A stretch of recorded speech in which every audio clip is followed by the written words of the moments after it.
Pichincha Universal, generando noticias. La Corte Constitucional tiene en sus manos hasta este 20 de septiembre próximo la resolución de 2 pedidos de consulta popular sobre la actividad minera en Azuay. Hemos invitado al representante de la Cámara de Minería, Andrés Icaza, para que nos cuente sus impresiones, expectativas sobre esta resolución que se espera de la Corte. Bienvenido. Buenos días, gracias por la invitación y un atento saludo a quienes están aquí en cabina, a usted y gracias. Evidentemente a nuestro radio escuchas. Un excelente viernes, ojalá que terminen bien la semana. En efecto, hay 2 preguntas. Vale aclararles a nuestros radioescuchas que son 2 preguntas contradictorias. En la una, el prefecto de la Azuay, el doctor Yacu Pérez, plantea establecer restricciones a la actividad minera en toda la provincia, y en la otra, el alcalde del cantón Ponce Enríquez plantea legitimar una actividad que ya cuenta con permisos en ese cantón y para permitir que sí se realice actividad minera. Consecuentemente, creo que el primer mensaje que debe recibir la Corte Constitucional y que creemos nosotros ya la tiene, es que el hecho de que ellos no zanjen definitivamente este tema empieza a ser fuente de caos. Son 4 consultas populares en 5 meses, una sí se practicó, otra fue devuelta, ahora hay 2 que hasta más o menos dentro de 2 semanas la Corte deberá pronunciarse sobre el asunto, y pues empezamos a vivir en un pequeño caos. Nosotros creemos que la Corte Constitucional tiene argumentos suficientes como para devolver estas preguntas y zanjar el tema definitivamente, es decir, determinar que este tipo de asuntos no son objeto de consulta popular, debido a que las normas constitucionales son claras en el sentido de que el Estado ecuatoriano es el dueño de los recursos naturales, es su administrador natural e indelegable, y esta potestad no puede ser decidida por la gente en lugar del Estado, menos aún que puede ser decidida localmente versus un tema de interés nacional. Entonces la expectativa es que la Corte Constitucional zanje este tema definitivamente, porque caso contrario estamos abriendo la puerta a que, no sé, decenas de consultas populares más vengan, y básicamente pues no se le permita, no solamente a la minería, sino a cualquier otra actividad económica en el Ecuador, tener suficientes garantías de desarrollo. ¿Lo ve entonces como un freno a las actividades ya de por sí, con las 4 solicitudes en estos 5 meses? Sin lugar a dudas. Además, recordemos que en la provincia de la Azuay existen 2 de los 5 proyectos catalogados como el Estado como estratégicos, y bajo los cuales el Estado planea cumplir sus objetivos macroeconómicos. Entonces, si es que se caen 2 de esos 5, hay que entender que esos objetivos macroeconómicos, captación de inversión extranjera, generación de fuentes de empleo, incremento en la recaudación de las diferentes obligaciones tributarias y no tributarias, así como impacto en el Producto Interno Bruto, simplemente no se cumplirían. Ya, doctor Icaza, usted es abogado, ¿verdad? Es constitucionalista, y claro, en este sentido, ¿le parece que está suficientemente clara la Constitución y la normativa? Porque incluso tuvo que ocurrir una consulta popular para ampliar la protección, en este caso, a las esferas urbanas, en el caso de la minería, y ha habido distintas objeciones, críticas, cuestionamientos de los sectores ambientalistas, a informes de Contraloría, por ejemplo, que han encontrado irregularidades en concesiones y nunca ha pasado nada. Entonces, ¿no será que también está pasando que hay una ausencia o por lo menos falta de presencia del Estado en ciertas actividades que hace que estos pedidos de consulta proliferen? Varios aspectos en su pregunta, déjeme irle respondiendo. Pero todos sobre lo mismo, porque claridad en la normativa, falta o no de control del Estado. A ver, para nosotros la norma es clara. Primero, en el año 2008, la Constitución claramente estableció este precepto elemental, que es que los recursos naturales son titularidad, propiedad innegociable e indelegable del Estado, y es el Estado el que decide bajo qué principios, bajo qué reglas, con quién y en qué momento se los opera, que básicamente existen 2 precedentes ahí. El uno es que lo puede operar el Estado directamente, y el otro es que lo puede delegar o asociarse con un privado bajo ciertos conceptos. Entonces, evidentemente, el hecho de someter esto a consulta popular implica desdecir ese principio en el cual el Estado es el único que decide sobre el tema. ¿Ya? Por otro lado, usted es muy acertada en su comentario. En el 2018, con la consulta popular que el presidente Moreno nos planteó a todos los ecuatorianos, se buscó establecer restricciones a la actividad minera, pero yo creo que en este caso no era por un tema de falta de control, sino por responder a una necesidad social importante. porque se incluyeron, bueno, ya estaban a nivel legal, pero se subieron a rango constitucional los conceptos de zonas protegidas y áreas intangibles, que son dos conceptos ambientales que en este mismo programa lo discutimos hace un par de meses, y que están debidamente catastrados en el Sistema Nacional de Áreas Protegidas. Y por otro lado se incluyó el tema de centros urbanos para prevenir la penetración de la minería en zonas urbanas y prevenir que problemas tan dolorosos para los ecuatorianos como los que vimos en Zaruma sean repetidos. Sí. Luego, evidentemente, la Contraloría ha entrado a analizar la gestión del Estado como controlador de algunos proyectos mineros, y la Contraloría ha emitido sus criterios, pero en general yo le puedo decir que la industria minera ecuatoriana tiene una regulación bastante exigente y el Estado hace bien su trabajo de control, de regulación, de auditoría, de fiscalización. Entonces yo creo que eso sí les tiene que quedar muy claro a nuestros radioescuchas. Evidentemente la Contraloría también tiene que hacer su trabajo, y el trabajo de la Contraloría es decir, oiga, esto no está bien hecho, o esto puede mejorar, o esto tiene que ser así. Y la Contraloría también en minería ha generado observaciones muy muy fuertes en algunos casos, que sí se han cumplido. Entonces no es algo como que no está pasando nada, por el contrario, es algo que en efecto sí ha traído consecuencias. De hecho, ahora que el Estado está puliendo el mapa minero ecuatoriano, el viceministro declaró que se revirtieron algunas concesiones, bastantes, más de 100 de lo que yo entiendo, precisamente por incumplimientos y temas así. Entonces, más bien nosotros vemos que el Estado sí está ejerciendo un rol importante al respecto. Ok, y bueno, esto es lo que se esperaba desde su respuesta, pero en cambio estos grupos ambientalistas insisten en que, por ejemplo, esa falta de cumplimiento, de verificación de lo que aparece en informes de Contraloría es lo que hace pensar que no hay un Estado presente. Por eso le hice ese comentario. Y finalmente responde a este tipo de ausencia una cantidad de pedidos como los que se han presentado. Digo, para la reflexión nada más, que es la parte que faltó de su respuesta. Sí, claro. Además yo creo que a ratos nos quieren vender una falsa idea de que es o agua o minería, o ambiente o minería, cuando en realidad no existe incompatibilidad entre esas industrias. Recientemente Naciones Unidas publicó un informe que tiene que ver con las industrias que son las de más alto impacto o las de más alta peligrosidad para el ser humano. Y contrario a lo que mucha gente creería, minería no está en ese listado. ¿Cuáles estaban? A ver. Ya. Para desmitificar cosas. Sí, Naciones Unidas dice que la industria más nociva para el ser humano es la agricultura y la ganadería industrial. Por el consumo de pesticidas, por la falta de control sobre ese consumo, el amoníaco, y particularmente por el consumo indiscriminado de agua sin control y sin tratamiento cuando vuelve a las fuentes originales. ¿Ya? Entonces, claro. Por ejemplo, en ese mismo informe se establece que en naciones que tienen bastante más penetración de minería, como puede ser por ejemplo Chile, cuyo principal contribuyente del PIB es minería, de hecho significa más del 40%, solamente el 8% del consumo global de agua corresponde a minería. 8%. 8%. Y en el caso de una actividad como la ganadería, ¿cuánto representa? Superan tranquilamente el 30%. Interesante. Entonces, es a eso a lo que vamos. ¿Ya? En Colombia también se acaba de publicar una estadística, y de hecho como Cámara de Minería estamos tratando de ver cómo logramos levantar esas estadísticas acá en el Ecuador. En Colombia se habla de que entre minería, petróleo y centrales hidroeléctricas, es decir, hidroelectricidad, se consume el 14% del agua de todo aquello que consume en general Colombia anualmente. Ya. Entonces, ¿qué está pasando entonces? Si es que el señor Yacu Pérez llegó a la prefectura con este discurso de la Pachamama, ¿acaso es más bien votos, afirmación de su electorado lo que busca? A ratos nos da la impresión de que este tema, más que una lucha pro ambiente, podría ser un tema político. ¿Ya? Recordemos además que él ahora es prefecto, tiene otras obligaciones. Sin embargo, él sigue promoviendo este activismo por estos asuntos, ¿no? Y de también hecho, hizo una buena tarea en la farándula política. Esa es una muy buena estrategia, bien corto el camino para llegar a los lideratos.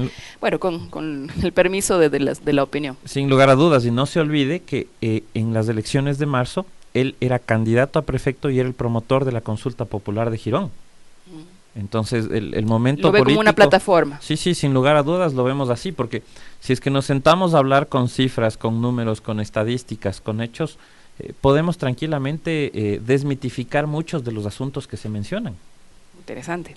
Y sobre este pedido, precisamente en la provincia de la Azuay, ¿cuáles son los argumentos que ustedes tienen para rebatir todo este entramado de consulta popular? Precisamente lo que hemos mencionado. La Constitución del Ecuador es clara en decir que el Estado es el titular indelegable de los recursos naturales y el Estado lo decide. Pero la incompatibilidad, el problema es que la consulta popular no reforma la Constitución, pero crea un régimen paralelo a la Constitución. Imagínese, a usted mañana les llama una compañía extranjera o les llama a alguien que quiera invertir en minería y usted tiene que decirle, verá, la Constitución del Ecuador dice que hay cómo hacer minería en todo el país, menos en centros urbanos, áreas intangibles y zonas protegidas de acuerdo al artículo X de la Constitución.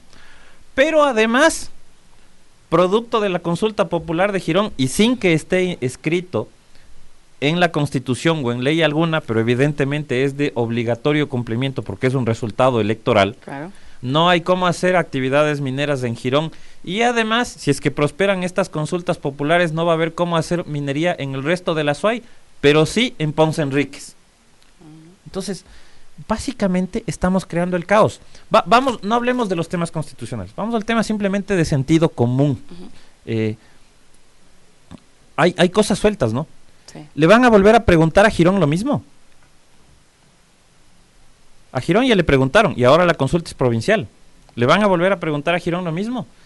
¿Cómo va a interpretar el CNE un resultado pro minería en Ponce Enríquez y un resultado contra la minería en el resto de la provincia? Se entiende. Podría crear un caos jurídico. Y de hecho, ese es el otro mensaje que le tiene que llegar a la Corte Constitucional. Oigan, ustedes pero tienen las herramientas para prever ese caos. Pero a menos que se pronuncien de la misma forma. Pero si no, claro. Y sin lugar a dudas, el otro elemento importante es que estos dos proyectos son proyectos que tienen un altísimo impacto fiscal, que tienen un altísimo impacto a nivel de captación de inversión, de generación de empleo, de subir las recaudaciones fiscales, de subir las recaudaciones de seguridad social, de generar fuentes de empleo formales, regulares, legales en zonas rurales del Ecuador, que es uno de los grandes problemas de la ruralidad ecuatoriana. Consecuentemente, no puede ser una decisión local, ni municipal, ni provincial. Son temas de interés nacional. En más o en menos, las regalías de esos dos proyectos mineros van a entrar a la cuenta del Tesoro Nacional. Un porcentaje se va a ir a las comunidades y otro porcentaje va a ir al gobierno central y eventualmente a usted o a mí nos tenga una afectación directa o indirecta a ese tema. Entonces, por eso es que nosotros, como ecuatorianos, en la Constitución decimos, como hay un tema de interés nacional, hay un presidente que delega a su vez esto a un ministro de Energía y Recursos Naturales, y estos son quienes tienen que decidir sobre temas de interés nacional. Porque en el fondo, hoy es minería. ¿Quién quita que mañana no haya una consulta popular para, no sé, prohibir ganadería? La ganadería. Porque cuando se posicione que es más contaminante con el agua. Sí, o no sé, prohibir las centrales hidroeléctricas porque desvían los cursos de los ríos. Bueno. Entonces, el tema es ese, ¿no? En Colombia pasó. Hay huellas que en otros países se ha dejado por una minería irresponsable y evidentemente esto podría dar una muy mala prensa a la actividad como tal. Hay que reconocerlo. No hay como discutir el tema, pero también hay las otras huellas. Sí, claro, pero esas son las que no se cuentan mucho. Es más para comprender el fenómeno de cuán instalado está el discurso de minería como antiecológica. Pero, a ver, yo creo que el tema es que hay que entender que minería es una industria parte del desarrollo humano. De hecho, a nuestro modo de ver, es ahorita la herramienta clave en la lucha ambiental contra el cambio climático. La relación de uso de minerales en un vehículo híbrido o un vehículo eléctrico versus un vehículo de combustibles fósiles es 2-1.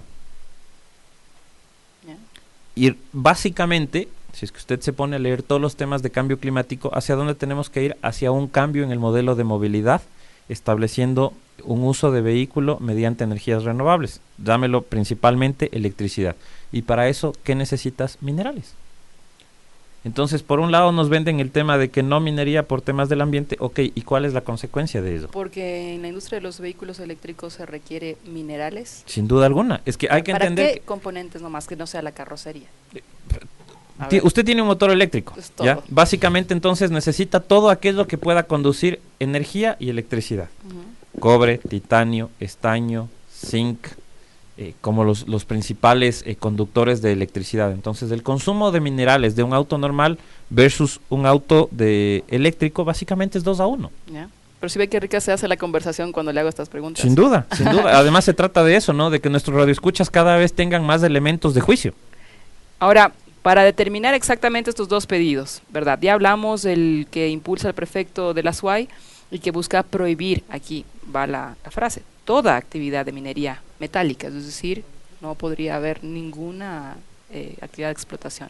Y en el caso de Baldor Bermeo, alcalde del Cantón Ponce Enríquez, está en la línea de que si es que la ciudadanía está de acuerdo con la actividad en todas sus fases, siempre que cuente con los permisos que la ley establece. Usted decía que aquí había contradicción, o sea, que el segundo podría estar infiriendo de que lo hagamos. A ver, hay que entender que Ponce Enríquez es un cantón cuyo giro de negocio es la minería. Yeah.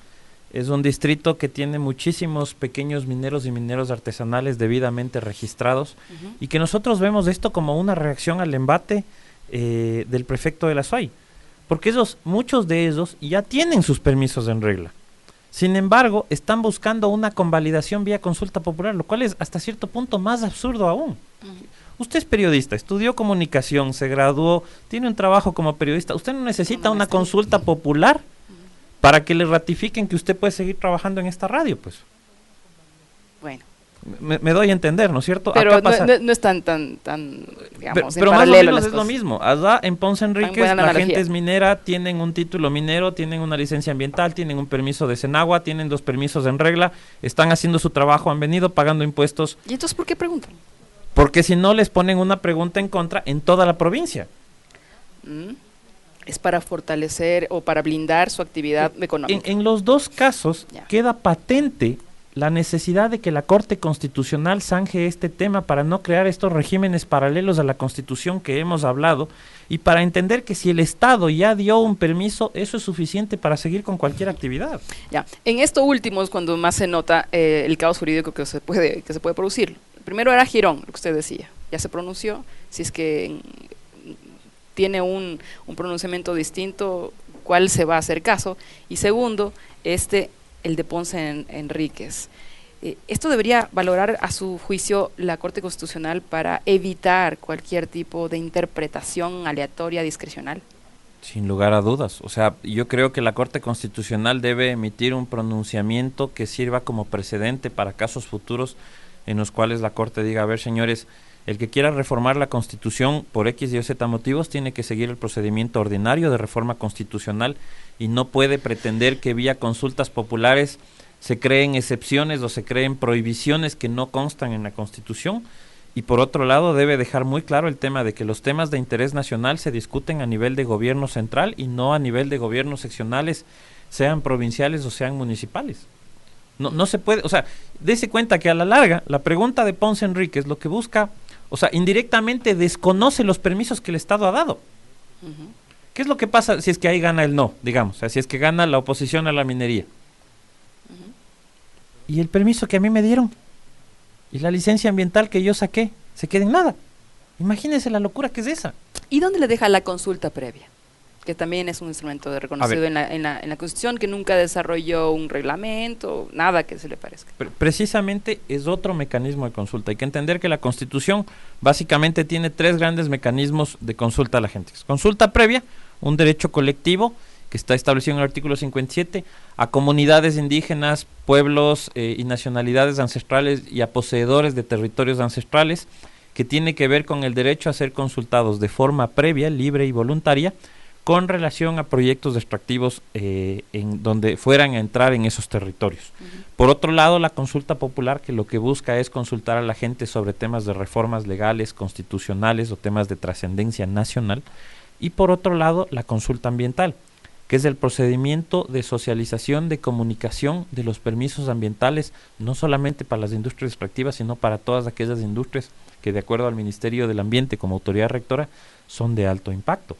Entonces, para el caso de consulta previa, sí, su pregunta es muy apegada a la realidad y es de hecho uno de los grandes problemas que tiene el Ecuador y que hay que trabajar en solucionarlo. Se consagró el derecho en el 2008. Todos sabemos cómo fue el gobierno de Correa, creo que eso requeriría unas 10 horas de entrevista para desarrollarlo mejor, pero entre los defectos que tuvo es que consagraron el derecho y nunca lo ejecutaron, entendiéndose además que el único que podía ejecutar ese derecho era el Estado. Y el Estado, al menos en minería, nunca desarrolló una regulación para la ejecución de ese derecho y nunca lo ejecutó. Entonces ahora el Estado está trabajando en una regulación y en ver cómo va saliendo de ese problema, pero tampoco se puede decir que como no se hizo consulta previa se tiene que hacer consulta popular, porque son dos mecanismos completamente distintos, con dos ámbitos de aplicación completamente distintos. Consulta previa no se aplica en todo lugar ni a todas las personas. Recordemos que existen requisitos, que es el tema de pueblos y comunidades indígenas, nacionalidades ancestrales. Y sobre eso ya en un caso hubo un fallo interesante de parte de una corte local en la cual se dice que se tiene que aprender a identificar qué debería significar un pueblo o una nacionalidad indígena. No es simplemente el hecho de que usted y yo mañana nos asociemos y digamos somos Shuar, sino cuáles son los elementos propios de una nacionalidad o de una comunidad, ¿no? Tenemos que tener un idioma en común, un territorio, un origen, costumbres, tradiciones, fiestas, comida, entre otros elementos. Y ahí sí, pues entramos y decimos, aquí sí aplica esto. Claro. Pero para eso evidentemente el Estado tiene una obligación, que es la de emisión de una norma que diga cómo vas a aplicar ese tema. Claro. Por eso comencé por ahí. Allí no se ha hecho nada para desarrollar ese principio. Muchísimas gracias, Andrés Icaza. Pichincha Universal. Aquí se escuchan bien las noticias.